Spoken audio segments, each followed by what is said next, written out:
जय हिंद दोस्तों Indian two കണ്ട് ജസ്റ്റ് ഇറങ്ങിയിട്ടുള്ളൂ Lulu mall Lucknow Indian two ശങ്കറിൻ്റെ സംവിധാനത്തിൽ വീണ്ടും ഇറങ്ങിയിരിക്കണം ആ ബ്രഹ്മാണ്ഡ ചിത്രം എല്ലാവരും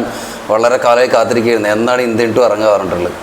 ഇന്ത്യൻ ടു അതിൻ്റെ ഹിന്ദി വെർഷനുണ്ട് മറ്റേ ഹിന്ദുസ്ഥാനി ടു പറഞ്ഞിട്ട് ഞാൻ കണ്ടത് തമിഴ് വെർഷനാണ് തമിഴാണ് ഒന്നും കൂടി ക്ലച്ച് പിടിക്കുള്ളത് ഹിന്ദി ഞാൻ കണ്ടില്ല പിന്നെ വലിയ തിരക്കൊന്നുമില്ലായിരുന്നു ഞാൻ അതിൻ്റെ ഫസ്റ്റ് ഒരു വീഡിയോ ഇട്ടിട്ടുണ്ടായില്ല ഒരു സത്യം പറഞ്ഞാൽ 5 ആളെ കാണണ്ടായിരുന്നുള്ളൂ തമിഴ് അതും തമിഴ്നാട്ടിലുള്ള തമിഴന്മാർ അതിലൊരു ഞാനൊരു മലയാളി എന്താ സംഭവിച്ചതെന്ന് പറഞ്ഞാൽ മൂവി ഭയങ്കരമായി നിരാശപ്പെടുത്തി മൂവി ഒന്നുമില്ല കാരണം നമ്മൾ പ്രതീക്ഷിച്ച് പോയി കുലനായകൻ്റെ പ്രകടനം ശങ്കറിൻ്റെ സംവിധാനം എന്നൊക്കെ പറഞ്ഞിട്ട് നമ്മൾ പോയിട്ട് സത്യം പറഞ്ഞാൽ നിരാശപ്പെടുത്തി കളഞ്ഞു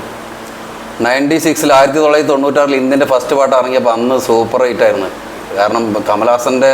സിനിമാ ചരിത്രത്തിൽ തന്നെ ഏറ്റവും വലിയ ഹിറ്റായിരുന്നു ഇന്ത്യൻ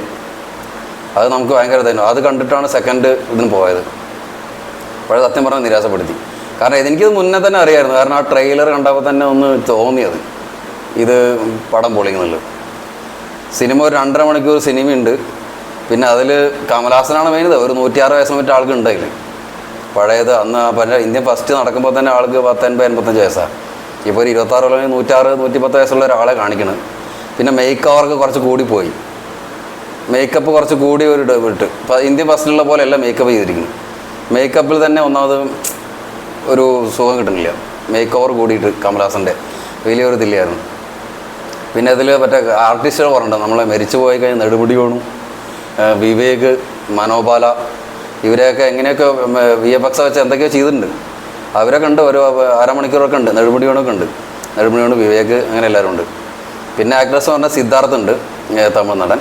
പിന്നെ എന്താണ് രാഹുൽ പ്രീത് സിംഗ് ഒരു ഹിന്ദി ബോളിവുഡ് നടിയാണ് പിന്നെ ഉള്ളത് മലയാളത്തിൽ വാത്സല്യത്തിൽ അഭിനയിച്ച ഒരു സ്ത്രീ ഉണ്ട് എന്താ സ്ത്രീയുടെ പേര് എനിക്ക് കിട്ടുന്നില്ല പിന്നെ മെയിനായിട്ടുള്ള SJ സൂര്യ അവർക്കൊന്നും അങ്ങനെ റോളില്ല SJ സൂര്യയൊക്കെ ഒരു 5-10 മിനിറ്റ് വരുന്നുള്ളൂ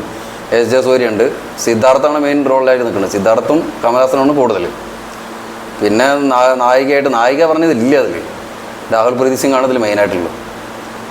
സിനിമ തുടങ്ങണു പഴയ അതേ സെയിം ലാഗ് തന്നെ ആളുകാർ കൈക്കൂലി മേടിക്കുന്നു ലഞ്ചം മേടിക്കുന്നു അതിനെ കൊണ്ടുപോകാൻ വേണ്ടി കാട്ടി കൊടുക്കുന്നു അവരെ പിടിക്കണു കൊല്ലണു ജസ്റ്റ് അല്ലാതെ മൂവിയിൽ ഒന്നുമില്ല ഇൻ്റർവെല്ലിലൊക്കെ ഞാൻ സത്യം പറഞ്ഞാൽ കിടന്നുറങ്ങിയായിരുന്നു ഇൻ്റർവെൽ കഴിഞ്ഞിട്ട് വല്ലതും ഉണ്ടാവും വിചാരിച്ച് ഇൻ്റർവെൽ കഴിഞ്ഞ് കയറി കലക്കി കണ്ടവരെ ഇൻ്റർവെൽ കഴിഞ്ഞിട്ടും ഒന്നുമില്ല സെയിം അത് തന്നെ കുറേ ആൾക്കാരെ പിടിക്കണു കൊല്ലണു പാട്ട് 2-3 പാട്ട് അനിരുദ്ധ് രവിചന്ദ്രൻ്റെ മ്യൂസിക് കാണാൻ വേണ്ടിയിട്ട് പാട്ടം കൊണ്ട് വിചാരിച്ചു അതുമില്ല മ്യൂസിക് അനിരുദ്ധ് രവിചന്ദ്രൊക്കെ ഇതിൽ ഭയങ്കര ഫ്ലോപ്പായി കാരണം ഒന്നുമില്ല സത്യം പറഞ്ഞാൽ മൂവി ഹിറ്റായില്ല എനിക്കിഷ്ടപ്പെട്ടില്ല ഇനി ബാക്കി കണ്ടിട്ട് എല്ലാവർക്കും പിടിക്കുന്നില്ല കാരണം 4 ആളാണ് ഞാൻ കയറുമ്പോൾ സീറ്റിലുണ്ടായിരുന്നത് വെറും 4 ആൾ ഞാൻ ഉൾപ്പെടെ 4 ആൾ പിന്നെ ഒരു 3 തമിഴന്മാരുണ്ടായിരുന്നു മൂവി വലിയ ഇൻട്രസ്റ്റ് ആയില്ല കുറേ മരിച്ച ആൾക്കാരെ ചേർത്ത് വെച്ച് ചെയ്തിട്ടുണ്ട് നെടുമുടി വേണു മനോബാല വിവേക് പിന്നെ മലയാളത്തിൽ പിന്നെ കാളിദാസ് ജയറാമുണ്ട് അവനും വലിയ റോളില്ല മൂപ്പര് ഒരു 5 മിനിറ്റ് മറ്റേ വരുന്നുള്ളൂ അല്ലാതെ വലിയ റോളൊന്നുമില്ല പിന്നെയുള്ള കമൽഹാസൻ്റെ അത് തന്നെ വയസ്സായ റോളിൽ വെച്ചിട്ടുള്ള കുറേ ആക്ഷൻ സീക്വൻസ് ഉണ്ട് ആക്ഷൻ സീക്വൻസൊക്കെ ആൾ നന്നായി ചെയ്തിട്ടുണ്ട് അതൊന്നും വലിയ കുഴപ്പമില്ല പക്ഷെ എന്നാലും മൂവി ടോട്ടൽ ഓവറോൾ മൂവി എന്ന് പറഞ്ഞു കഴിഞ്ഞാൽ അത് സുഖമില്ല ഒരു ശങ്കർ വിചാരിച്ച പോലെ എത്തിക്കാൻ പറ്റിയില്ല കാരണം ഇന്ത്യൻ മണ്ണ് അദ്ദേഹം അങ്ങനെ ചെയ്തിട്ട് ഇന്ത്യൻ ടു ഇങ്ങനെ എത്തുന്ന ഒരു പിടി കിട്ടിയില്ല തുടക്കത്തിൽ അങ്ങനെ വരുന്നു ഇവൻ എവിടെയൊക്കെ പോയിട്ട് ഇന്ത്യ വിട്ടിട്ട് 96 ആ സിനിമയുടെ അവസാനം ഇങ്ങനെ പോകണില്ല എവിടേക്കോ ബോംബ് പൊട്ടി മരിച്ചിട്ടൊന്നുമില്ല അയാൾ അവിടെ തായ്ലൻഡ് അവിടെ പോയിട്ട് ഇരിക്കുകയാണ് എന്നിട്ട് അവസാനം സിദ്ധാർത്ഥും കൂട്ടുകാരും വീണ്ടും ഈ കൈക്കൂലി മേടിക്കണ കഥയൊക്കെ ആയിട്ട് ഇങ്ങനെ തെരഞ്ഞു പിടിച്ച് ഫേസ്ബുക്ക് വഴിയെ കണ്ടുപിടിച്ച് ഇങ്ങനെ വീണ്ടും അവിടെ നിന്ന് ഇങ്ങോട്ട് വരുത്തുന്നതാണ് കഥ ഈ തായ്ലൻഡിന് വീണ്ടും ഇന്ത്യൻ കംബാക്ക് ഇന്ത്യൻ എന്ന് പറഞ്ഞിട്ട് ഹാഷ്ടാഗ് ഇട്ട് അതിൽ കുറേ ഉണ്ട് എന്നിട്ട് അത് ഇന്ത്യൻ ഹാഷ്ടാഗ് ഇട്ട് ഇയാൾ ഇന്ത്യയിലേക്ക് തിരിച്ചു വരികയാണ് വീണ്ടും ഈ കൈക്കൂലിയൊക്കെ നിർത്തലാക്കാൻ എന്നിട്ട് അങ്ങനെ വീണ്ടും ഇതൊക്കെ തുടങ്ങി വീണ്ടും ഇവരെ കുടുംബപരമായിട്ട് ഫാമിലീസിൽ കുറേ ഡ്രാമാസ് ഉണ്ട് അത് കണ്ടു തന്നെ മനസ്സിലാക്കണം അത് കഴിഞ്ഞിട്ട് വീണ്ടും പക്ഷേ അവസാനം ഈ നാട്ടുകാർ തന്നെ ഈ കൊണ്ടുവന്ന നാട്ടുകാർ തന്നെ ഈ കമൽഹാസനെതിരാണ് ഇന്ത്യൻ ടു